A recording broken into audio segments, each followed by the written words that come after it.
Good morning, friends. Myself, Vijay sir, from Mechanical Engineering Department. Now, today, as a subject about the third year Mechanical Engineering subject, named as a Power Engineering and Refrigeration, in which today's topic named as the concept of ozone depletion potential and global warming potential of different refrigerants. Okay, these are the topics are studied in this lecture, in which firstly we are studying about the concept of ozone deflection potential, reason of phases of high ozone deflection potential refrigerant, and also the concept about the global warming potential and concept of total equipment warming impact.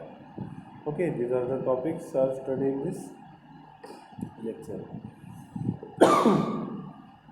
In last lecture, we are study about the what is the refrigerant and what is the properties about the refrigerant. In last lecture, we are also studying the properties about the refrigerant, in which we are studying about the thermodynamic properties, physical property, chemical properties, and other properties about the refrigerant. Okay, these are the topics are studied in last lecture. Now, in this lecture, we are studying about the first one as a ozone depletion, second one as a global warming potential, and third one as a concept of total equipment warming impact. These are the three topics are studied in this lecture. तर बघा, आपण जे मागचं lecture घेतलं तर त्या मागच्या लेक्चरला आपण काय बघितलं होतं, तर तुमचे जे रेफ्रिजरंट जो आहे की नाही, रेफ्रिजरंट यूज केला जातो की नाही ए सीमध्ये किंवा तुमच्या फ्रीजमध्ये किंवा तुमचे चिलर वगैरे असतील तर त्याच्यामध्ये काय केलं जातं, रेफ्रिजरंट यूज केला जातो आहे की नाही. तर रेफ्रिजरंट फिलअप केला जातो की जेणेकरून तो काय करायचं काम करतो, थंड हवा आपल्याला द्यायचं काम करत असतो आहे की नाही. तर तो जो रेफ्रिजरंट जो आहे तर त्याच्या प्रॉपर्टीज ज्या आहेत तर त्या काय केल्या त्या आपण मागच्या लेक्चरला बघितल्या होत्या. मग कोणकोणत्या प्रॉपर्टीज बघितल्या होत्या आपण मागच्या लेक्चरला, तर जे रेफ्रिजरंट जे आहे तर त्याच्या थर्मोडायनॅमिक प्रॉपर्टीज, परत फिजिकल प्रॉपर्टी आणि केमिकल प्रॉपर्टी, एवढ्या साऱ्या प्रॉपर्टीज ज्या आहेत आणि ऑथर प्रॉपर्टीज आहे की नाही. तर अशा या काही प्रॉपर्टीज ज्या आहेत तर त्या काय केल्या त्या आपण लास्ट लेक्चरला बघितल्या होत्या. आताचं जे लेक्चर जे आहे तर त्याच्यामध्ये आपण काय बघणार आहोत, तर जे रेफ्रिजरंट जे आहे त्याच्यामुळे ओझोन लेअरवर काय अफेक्ट होतो आहे की नाही, त्याच्यानंतरून तुमच्या ग्लोबल वॉर्मिंगवर काय अफेक्ट होतो, आणि त्याचबरोबर अजून काय तर इक्विपमेंट वॉर्मिंग इम्पॅक्टवर काय अफेक्ट होतो तुमच्या रेफ्रिजरंटचा, तर तो काय करणार आहे आपण त्या लेक्चरमध्ये बघणार आहे. ओके, तर बघा ओझोन डिफ्लेक्शन आहे की नाही. तर concept about the ozone deflection potential and global warming potential and different refrigerant. वेगवेगळे जे डिफरंट रेफ्रिजरंट आहेत, मी तुम्हाला आत्ता मागचे लेक्चर जे घेतलं होतं आपण, तर त्या मागच्या लेक्चरमध्ये तुम्हाला R11, R22, R134 हे काय आहेत, वेगवेगळे रेफ्रिजरंट आहेत. मग वेगवेगळे डिफरंट रेफ्रिजरंट जे आहेत त्याचा ओझोन डिफ्लेक्शनवर काय अफेक्ट होतो, किती प्रमाणात तो अफेक्ट होतो, किंवा ग्लोबल वॉर्मिंगवर त्याचा किती अफेक्ट होतो आहे की नाही. तर ते काय करणार आहे आपण या लेक्चरला बघणार आहे. 3 environmental metrics are mostly used in the process of refrigeration selection. मग एखादं रेफ्रिजरेशन सिलेक्शन करताना आपल्याला काय बघणं गरजेचं आहे, तर 3 जे एन्व्हायरमेंटल मॅट्रिक्स जे आहेत तर ते महत्त्वाचे बघणं गरजेचं आहे, की जेणेकरून ते रेफ्रिजरंट यूज करताना आपल्याला त्या एन्व्हायरमेंटल मॅट्रिक्स जे आहे तर त्याच्यावर कोणताही अफेक्ट होता कामा नये आहे की नाही. अशा प्रकारचे जे रेफ्रिजरंट जे आहे तर आपल्याला काय करणं गरजेचं आहे, यूज करणं गरजेचं आहे, की जेणेकरून त्याचं सिलेक्शन आपल्याला काय करणं गरजेचं आहे, प्रॉपरली करणं गरजेचं आहे की नाही. मग ग्लोबल वॉर्मिंग पोटेन्शियल, त्याच्यानंतर टोटल इन्व्हायरमेंटल वॉर्मिंग इम्पॅक्ट आहे की नाही, equivalent warming impact, and also the LCP life cycle climate performance आहे की नाही. तर हे काय होतं आहे त्याच्यामध्ये, global warming impact, global warming potential, परत टोटल इक्विव्हॅलंट वॉर्मिंग इम्पॅक्ट आणि लाईफ सायकल क्लायमेट परफॉर्मन्स याच्यावर काय होतोय तुमच्या रेफ्रिजरंटचा अफेक्ट होता कामा नये आहे की नाही. While each service similarly aim of the qualifying the impact of the refrigerant the global warming their uses can lead to different conclusion आहे की नाही. त्याचे वेगवेगळे काय आहेत तर कन्क्लुजन आहेत. तर ते काय करायचे आहे आपल्याला वन बाय वन काय करायचे आहे बघायचे आहे की नाही. जे ओझोन डिफ्लेक्शन जे आहे तो ozone layer get depleted by the action of CFCs है की नाही. ओझोन डिफ्लेक्शन जे आहे ozone layer get depleted by the action of CFCs. CFCs म्हणजे काय आहे तर एक प्रकारचं काय आहे तर काही जे रेफ्रिजरंट जे आहे तर त्या रेफ्रिजरंटमुळे काय होतं आहे तर ओझोनच्या लेअरचं डिफ्लेक्शन काय होतं आहे की नाही. The greatest concentration of the ozone are founded from the 12 kilometer to 50 kilometer above the earth forming a layer is the stratosphere which is called as the ozone layer. मग हे जे ओझोन लेअर जे आहे it is define as the potential and capacity of the compound a single molecule of the refrigerant to destroy the ozone layer to the atmosphere. मग हे जे refrigerant जे आहे ते काय आहे तर एक प्रकारचं पोटेन्शियल आहे आणि ते काय आहे तर capacity of the compound single molecule of the refrigerant आहे की नाही. ते जे ओझोनचं लेअर जे आहे ते काय आहे तर ओझोनचं लेअर तुम्हाला माहिती आहे का कुठं आहे तर काही जमिनीपासून काही अंतर जर सोडलं आहे की नाही 12 ते 50 किलोमीटर अंतर जर सोडलं तर त्याच्या पुढे काय लागतं ओझोन लेअर आपल्याला लागतं. ते ओझोन लेअर जे आहे तर त्याची ओझोन लेअर काय करायचं काम करतो सूर्याची अतिनील किरणे जी आहे तर ती जमिनीपर्यंत येऊ न द्यायचं काम करतो आहे की नाही. अतिनील किरणे ती जर जमिनीपर्यंत आरपार जर आली आहे की नाही ओझोन लेअर जर नसला असता ती जर डायरेक्टली काय झाली असती जमिनीवर आली असती ती अतिनील किरणे तर त्याचा अफेक्ट जो आहे तो ह्युमन लाईफवर झाला असता आहे की नाही. त्याच्यामुळे वेगवेगळे ह्युमन हार्मफुल प्रॉब्लेम झाले असते. मग ते अवॉइड करण्यासाठी हे ओझोन लेअर काय आहे तर महत्त्वाचं आहे की जेणेकरून ते काय करायचं काम करतं की सूर्याची अतिनील किरणे जी आहे तर ती जमिनीपर्यंत येऊ देत नाही आहे की नाही. तर पण हे असे जे रेफ्रिजरंट जे यूज केले जातात त्याच्यामुळे काय होतं आहे तर single molecule of the refrigerant to destroy the ozone layer. एक सिंगल मॉलिक्यूल जो आहे रेफ्रिजरंटचा तो काय करायचं काम करतोय ओझोन लेअरला काय करायचं काम करतोय ॲटमॉस्फिअरमधला ओझोन लेअर जो आहे तर त्याला काय करायचं काम करतोय डिस्ट्रॉय करायचं काम करतोय. It is define as a integrated change in the total ozone lane per unit mass emission of the specific compound relative to the integrated change to the total ozone per unit mass R11. मग काही जे refrigerant जे आहे तर ते ozone layer deflection जे आहे का नाही तर त्याच्यासाठी काय काय होत आहेत तर अफेक्टिव्ह चालत आहेत आहे की नाही. तर ते कशी तर all the refrigerant use R11 as a calibration of दस R11 has a ozone layer deflection is 1.0. The less of the value of the ozone layer deflection, the better of the refrigerant is for the ozone layer and the environment. आहे की नाही. काही example तुम्हाला खाली दिसत आहेत बघा तर काही फ्यू एक्झाम्पल जे आहेत R11 R12 R22 R134 हे काय आहेत तर रिझन आहेत ते काय करायचं काम करते ओझोन लेअरचं डिफ्लेक्शन जे आहे तर ते कमी करतात आहे का नाही की जेणेकरून दिसतंय बघा R12 0.05 एवढं ओझोनचं लेअर डिफ्लेक्शन करतो आहे. त्याच्यानंतर R134 हे जो आहे तो 0% ओझोन लेअरचं डिफ्लेक्शन करतो आहे. मग जेणेकरून जे सुटेबल आहे रेफ्रिजरंट तर ते काय केलं जातं ते यूज केलं जातं जेणेकरून ओझोन लेअरला जे रेफ्रिजरंट आपण यूज करतो त्याचा कोणताही अफेक्ट होता कामा नये आहे की नाही. मग R12 आताचे जनरली जे व्हेकलमध्ये यूज केलं जातं ना रेफ्रिजरंट आहे की नाही AC साठी यूज केलं जातं बघा किंवा फ्रीजमध्ये यूज केलं जातं आहे की नाही. जे कमर्शियल फ्रीज असतील रेसिडेन्शियल फ्रीज असतील इंडस्ट्रियल फ्रीज असतील किंवा AC असतील तर त्याच्यामध्ये R134 ही काय आहे तर रेफ्रिजरंट यूज केलं जातं जेणेकरून ते काय करायचं काम करतं तर ओझोनचं लेअरचं जे डिफ्लेक्शन जे आहे ते काय करायचं काम करतं एकदम 0% त्याच्यावर अफेक्ट करायचं काम करतं आहे की नाही.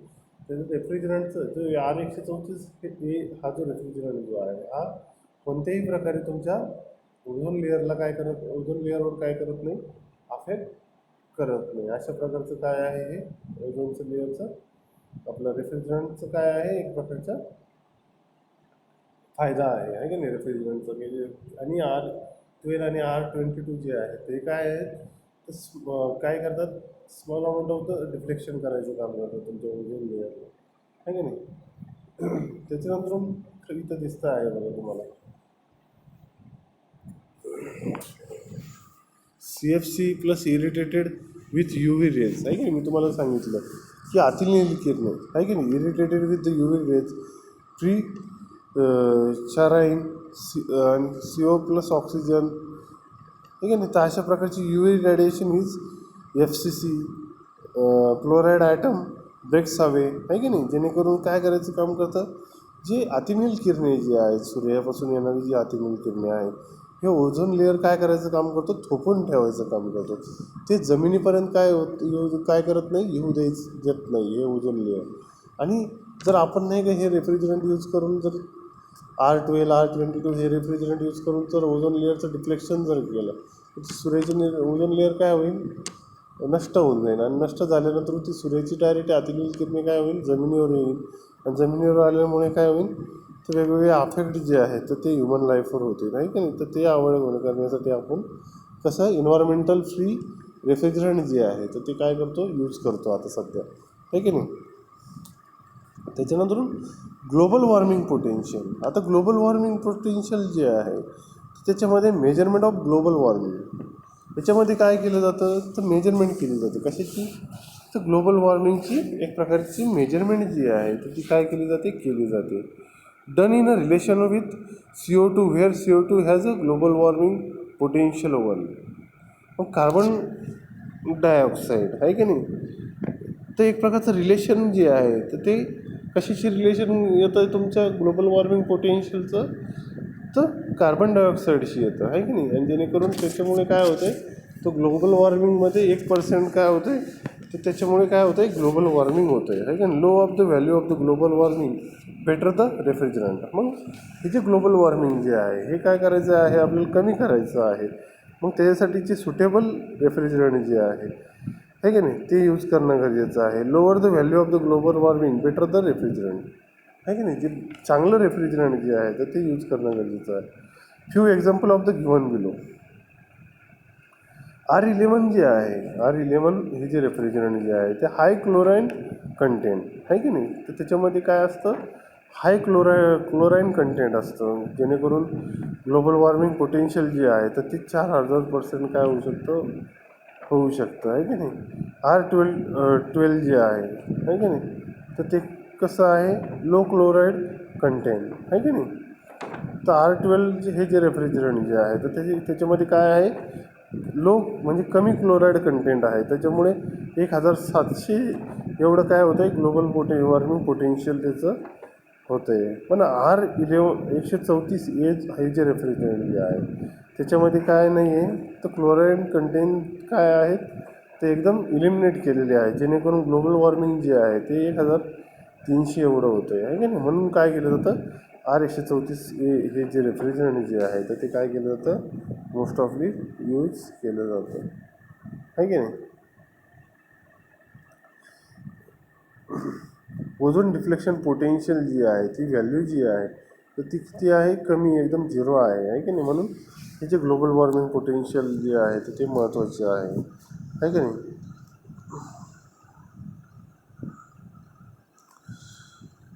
Montreal protocol.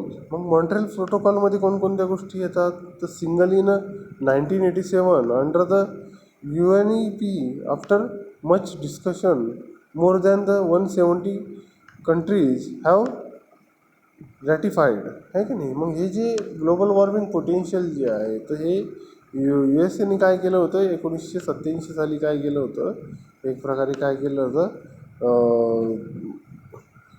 काय केलं होतं, त्याला लागू केलं होतं की जेणेकरून इंडिया रेटिफाईड इन 1992, आहे का नाही. आणि इंडियामध्ये हे कधी लागू झालं तर 17 सप्टेंबर 1992 साली काय झालं, हे लागू झालं आहे की नाही, की जेणेकरून हे जे ग्लोबल वॉर्मिंग जी व्हायची, त्या ग्लोबल वॉर्मिंगचा अफेक्ट काय व्हायचा, की जास्त प्रमाणात जर ग्लोबल वॉर्मिंग झाली आहे की नाही, ग्लोबल वॉर्मिंग जास्त प्रमाणात झाली तर ॲसिड रेन आहे की नाही, ॲसिड रेन व्हायची. मग ॲसिड रेन झाल्यामुळे जमीन नापीक वगैरे होणं आहे की नाही, अशा काही गोष्टी व्हायच्या. मग त्याच्यामुळं जमीन नापीक झाली तर पीक वगैरे व्यवस्थित येत नव्हतं. म्हणजे मग असे पिकी व्यवस्थित नाही आलं, हायब्रिड पीक यायचं, घ्यावं लागायचं. मग हायब्रिडमुळं काय व्हायचं, ह्युमन लाईफवर अफेक्ट होता. मग त्या अशा काही गोष्टीमुळं ते काय करणं गरजेचं आहे, आपल्याला इलिमिनेट करणं गरजेचं आहे, की जेणेकरून ग्लोबल वॉर्मिंग पोटेन्शियल जे आहे ते कमी झालं पाहिजे. परत ओझोन लेअर डिफ्लेक्शन जे आहे पोटेन्शियल, ते सुद्धा कमी झालं पाहिजे आहे की नाही. जर ग्लोबल वॉर्मिंग जर झाली तर ग्लोबल वॉर्मिंगमुळं काय होतं आहे, ॲसिड रेन होते आहे की नाही. ॲसिड रेन म्हणजे एक प्रकारचे ॲसिड रेन झाल्यामुळे काय होतं, जमीन नापीक होत चालते आहे की नाही. मग अशा काही गोष्टी ज्या आहेत तर त्या काय होतात, त्याच्यामध्ये होत असतात. One of the most successful example of the international corporation in the history आहे की नाही. मग काही हिस्ट्रीमध्ये तुम्हाला हे काही महत्त्वाचं नाही आहे एवढं, पण बघून घ्या तरी. One of the most successful example, जे ग्लोबल वॉर्मिंगचे जे सक्सेसफुल एक्झाम्पल जे आहे international corporation of the history आहे की नाही, जी हिस्ट्री जी आहे तर ती तुम्हाला इथं खाली दाखवलेली आहे. ओझोन लेअर सबस्टन्सेस CFCs आहे की नाही. CFCचा ओझोन लेअर सबस्टन्सेसचा डेव्हलप्ड कंट्रीजवर काय परिणाम झाला. Phase out end of 1995, total phase out of 2010 आहे की नाही. Halons phase out of 1993, total phase out of 2010. SCFCs total phase out of 2020 आणि टोटल फेज आउट ऑफ 2040. म्हणजे एक प्रकारचं काय केलेलं आहे याचं, ओझोन लेअर डिफ्लेक्शन जे आहे होतं आहे, तर मग ह्या काही गोष्टींमुळं होतं आहे. मग त्याच्यावर काय केलं जातं, एक प्रकारचं नियम आणि अटी काय केलेलं लागू केलेलं आहे, की जेणेकरून अशा प्रकारचं रेफ्रिजरंट तुम्ही यूज करा, की जेणेकरून त्याचा अफेक्ट जो आहे तो तुमच्या ओझोन लेअर डिफ्लेक्शनवर होणार, ओझोन लेअरवर होणार नाही किंवा ग्लोबल वॉर्मिंगवर होणार नाही. असे जे रेफ्रिजरंट जे आहे तर ते मोस्ट ऑफली यूज केले जातात. बाकीचे जे रेफ्रिजरंट जे आहेत तर ते काय केलेले आहेत, आता बॅन केलेले आहेत आहे की नाही. त्याच्यानंतर आपण बघणार आहोत concept of total equivalent warming impact. Total equivalent warming impact जो आहे तर तो काय आहे नेमकी. In order to indicate the overall environmental impact from the refrigeration system during the operation, another environmental indicator, hence total warming total equivalent warming impact आहे की नाही. मग टोटल इक्विव्हॅलंट वॉर्मिंग इम्पॅक्ट म्हणजे काय, तर डायरेक्ट इमिशन प्लस इनडायरेक्ट. जे direct emission होतं आहे की नाही, मग total total equivalent warming impact जो आहे तर त्याच्यामुळे डायरेक्ट इमिशन, मग काही डायरेक्ट इमिशन म्हणजे जे इंटरनल कंबशन इंजिनमधून जे गॅसेस प्रोड्यूस होतात, मग ते काय करायचं काम करतात, डायरेक्ट इमिशनमध्ये येतात. आणि इनडायरेक्ट म्हणजे तर हे रेफ्रिजरंटमधून आहे की नाही. The refrigerant have been rated according to their life cycle climate performance आहे की नाही. मग हे जे टोटल इक्विव्हॅलंट वॉर्मिंग इम्पॅक्ट जे आहेत हे जे वाढत जर गेले तर त्याचा काय परिणाम होतो, तर तुमची लाईफ सायकल क्लायमेट परफॉर्मन्स जो आहे तर त्याच्यावर काय होतं, तर अफेक्ट होऊ शकतो आहे की नाही.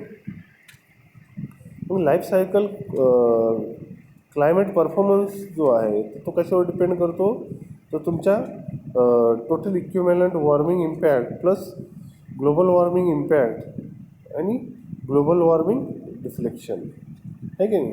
तर ह्या तीन गोष्टीवर काय करतो, तुमचा लाईफ सायकल क्लायमेटिक परफॉर्मन्स जो आहे तो काय होतो, डिपेंड करत असतो आहे की नाही.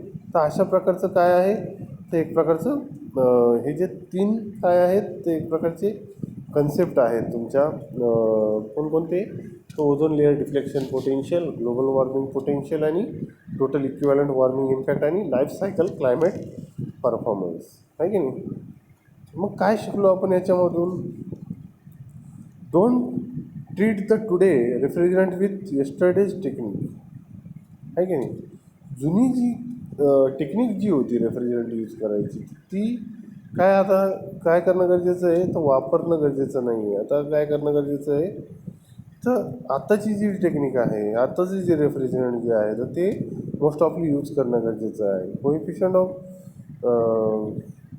Performance replaced by the refrigerant blend आहे की नाही, CFC replaced by the refrigerant blend. आणि हे जे जुने जे रेफ्रिजरंट होते R11, R12, R22 हे काय झालेत आता तर ब्लेंड केलेत, बँड केलेले आहेत. Research and development of the refrigerant in the field of environmental acceptability आहे की नाही. मग ही जी रेफ्रिजरंटची रिसर्च अँड डेव्हलपमेंटचं जे डिपार्टमेंट आहे तर ते काय करतं आहे आता, ते एक प्रकारचं काय आहे ते एन्व्हायरमेंटल ॲक्सेप्टेबिलिटीनुसार काय करायचं काम करतं आहे, रेफ्रिजरंट तयार करायचं काम करतं आहे की नाही. तर total equivalent warming impact the factor use of the deciding the overall capability of the refrigerant आहे की नाही. मग ज्या त्या कॅपेबिलिटीनुसार म्हणजे त्याचा कोणताही जे रेफ्रिजरंट जे आहे तर त्याचा कोणताही अफेक्ट तुमच्या ओझोन लेअर डिफ्लेक्शन, ओझोन लेअरवर किंवा ग्लोबल वॉर्मिंगवर किंवा टोटल इक्विव्हॅलंट वॉर्मिंग इम्पॅक्टवर किंवा लाईफ सायकल क्लायमेट परफॉर्मन्सवर होता कामा नये अशा प्रकारचे रेफ्रिजरंट जे आहे तर ते काय केले जातात मोस्ट ऑफली आता यूज केले जात आहेत हे की नाही. आय होप सो की तुम्हाला हे जे आजचं लेक्चर जे आहे ते बऱ्यापैकी समजलं असेल अशी आशा करतो आणि इथे आपण थांबूयात. ओके.